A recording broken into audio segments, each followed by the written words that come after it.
Good morning class 8th। कल हमने secularism के बारे में पढ़ा था, तो आज हम पढ़ेंगे fundamental duties. Right and duties are interrelated और they must go together. Right और ड्यूटीज जो होती है वो एक दूसरे के साथ जुड़ी हुई होती है, और अगर दूसरे शब्दों में कहा जाए तो वो एक दूसरे के साथ ही रहती है। राइट और ड्यूटीज जो होते हैं वो एक ही कॉइन्स के जो है टू पार्ट्स है, यानी कि एक सिक्के के दो पहलू बोले जा सकते हैं। For the progress of the nation is very important for citizen to perform certain duties. हमारी जो नेशन है उसकी प्रोग्रेस के लिए ये सबसे ज्यादा जरूरी होता है कि हमारे जो नागरिक हैं वो अपनी ड्यूटीज जो है उसको बराबर तरीके से करे। Our constitution has listed the following fundamental duties of citizen. हमारे जो संविधान है उसमें कौन कौन सी फंडामेंटल ड्यूटीज है नागरिकों के लिए, वो हम देखते हैं। First is to abide by the constitution and respect its ideals and institutions. The national anthem, हमें जो है अपने कॉन्स्टिट्यूशन के प्रति जो है रेस्पेक्ट करनी चाहिए, उसके जो भी विचार है, उसकी जो भी इंस्टीट्यूशन है, और नेशनल एंथम उसके प्रति जो है हमें क्या रखना चाहिए, रेस्पेक्ट बनाए रखना चाहिए। सेकेंड इज टू क्रिश का मतलब होता है प्रयास करना या ध्यान करना। To preach and follow the noble ideas which inspired our national struggle for freedom, यानी कि जो है हमें ऐसे नोबल आइडियाज को फॉलो करना चाहिए जिससे हमारा जो नेशनल स्ट्रगल है फ्रीडम का वो इंस्पायर्ड हो पाए, यानी कि लोग जो उससे इंस्पायर्ड हो पाए। हमें जो इस तरह का जो है क्या करना चाहिए, कैरिश इस तरह का जो है हमें फॉलो करना चाहिए किसी भी चीज को जो नोबल आइडियाज है। Third is to uphold and protect the sovereignty, unity and integrity of India, यानी कि जो है सोवरेनिटी हमारे देश की जो संप्रभुता है उसको जो है प्रोटेक्ट करना, यूनिटी बनाए रखना, और इंटीग्रिटी ऑफ इंडिया का मतलब होता है अखंडता। Next is to defend the country and render national service when called upon to do so. हमारी जो कंट्री है उसको डिफेंड करना और उसकी जो नेशनल सर्विस है उसके प्रति हमेशा खुद को जो है ये करना कि नहीं मैं जो है अपने देश की सेवा करूंगा। When called upon to do सो, जब भी जो है उसको उसके लिए बुलाया जाए या कुछ भी किया जाए तो उसके प्रति हमेशा जो हमारे राष्ट्र जो है उसके सेवा के प्रति जो है तत्पर रहना। टू प्रमोट हार्मोनी, यानी कि जो है हार्मोनी का मतलब है यहाँ पर लव, हम हर एक इंसान के प्रति जो है लव रखना, अफेक्शन रखना। To value and preserve the rich heritage of our composite culture, हमारा जो भी कंपोजिट सभ्यता संस्कृति है उसको बनाए रखना और उसकी वैल्यू को समझना। To protect and improve the natural environment, हमारा जो नेचुरल एनवायरमेंट है उसको प्रोटेक्ट और उसको इम्प्रूव करना।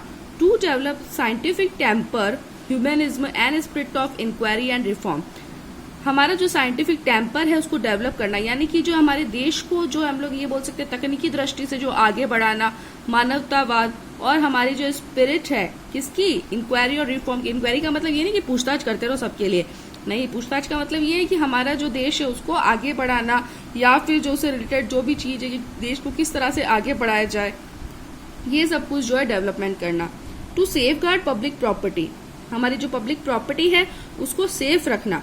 To strive towards excellence in all spheres of individual and collect activity, जो भी हमारे जो सारे के सारे जो आसपास के जो क्षेत्र है उसको जो है इंडिविजुअल यानी कि हर एक व्यक्ति के लिए जो है बराबर बनाए रखने का प्रयास करना। Next is directive principle of state policies, these are certain guidelines laid down in the Indian constitution which the government a road make to work and adhere to the spirit of these principle. ये इसके अंदर जो ऐसी guidelines होती है जिसमें Indian constitution जो होता है उसमें गवर्नमेंट को जो एक रोड मैप प्रदान किया जाता है वर्क के लिए, और उसकी पालना करने के लिए जो है ये उसके जो भी सिद्धांत वगैरह जो होते हैं उसकी पालना करने के लिए स्पिरिट किया जाता है। As the constitution aims to achieve the ideal of democratic welfare state, जैसे कि हम जानते हैं कॉन्स्टिट्यूशन का जो प्रमुख उद्देश्य क्या होता है, हमारे जो स्टेट है उसकी डेमोक्रेटिक वेलफेयर करना। ये जो प्रिंसिपल या ये जो सिद्धांत जो होते हैं इनको जो अपने माइंड के अंदर बनाए रखना गवर्नमेंट में।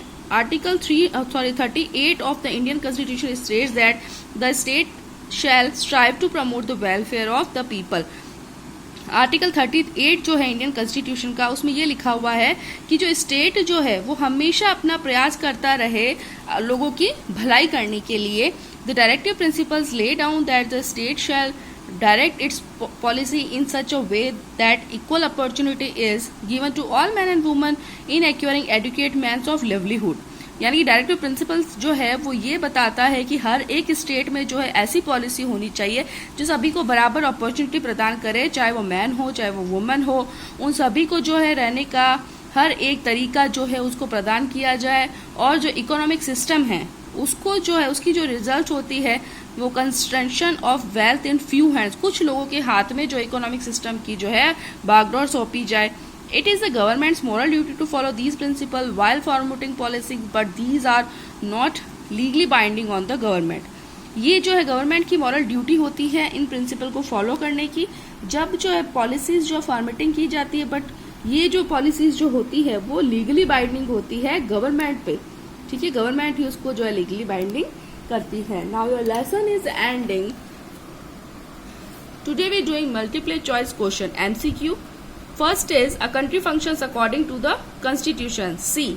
Second is state government is second tier of the government. Third is according to the Indian constitution there are how many organs of the state, कितने organs है हमारे, ये आप मुझे पता करके बताएंगे। According to the Indian constitution there are how many organs.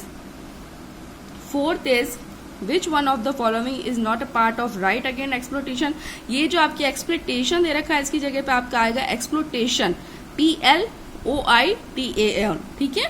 तो फोर्थ का आपका करेक्ट आंसर है D, prohibition of untouchability. Next is fifth, under which one of the fundamental rights the constitution of India prohibits forced labour and children working under 14 years of age. तो इसका correct answer है right against exploitation.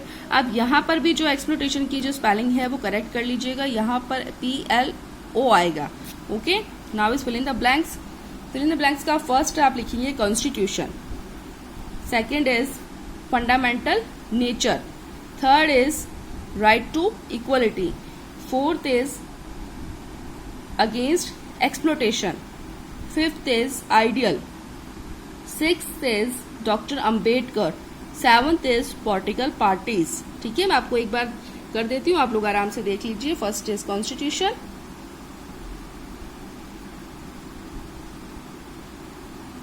Okay, now turn your page. Eighth is the term federalism, ठीक है। Ninth में आप लिखेंगे Indian legislation, LEGISLATION। 10th is 2008। Okay, अब जो आपका 3 कॉलम्स ऑफ द लेफ्ट वाला है ये की फीचर सिग्निफायर, ये जो है वो हम लोग कल करेंगे। ओके, ये जो आपके टिक द करेक्ट ऑप्शन और फिल इन द ब्लैंक्स है बेटा, ये आपको बुक में ही करने हैं, आपको नोटबुक में नहीं करने हैं। अब जो है मैंने आपको एक क्वेश्चन यहाँ पे पूछा है, according to the Indian constitution there are how many organs of the state, कितने ऑर्गन्स होते हैं हमारे स्टेट में, तो हमारे ऑर्गन्स होते हैं 3। ओके, आप इस पे 3 पे टिक कर लीजिएगा। डोंट बी पैनिक, मैं आपको करवाई दूंगी, तो थर्ड जो है आप उस पर B लगा दीजिए। ओके।